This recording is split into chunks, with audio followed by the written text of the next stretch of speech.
அதுக்கு அடுத்த நாள் பார்த்தீங்கன்னா திங்கக்கிழமையும் அதே மாதிரி நைட்டு கூப்பிட்றாரு 10:30 மணிக்கு அதே மாதிரி ஃபோன் வருது.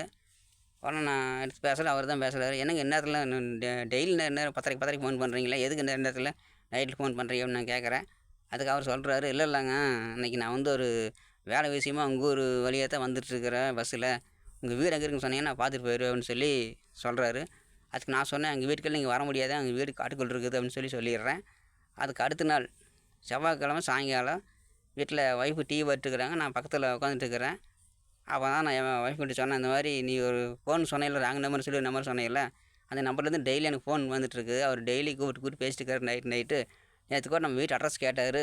நாங்கள் கூட வீடு வந்து இந்த மாதிரி காட்டுக்குள்ள இருக்குது, வர முடியும்னு சொல்லி சொல்கிறேன்.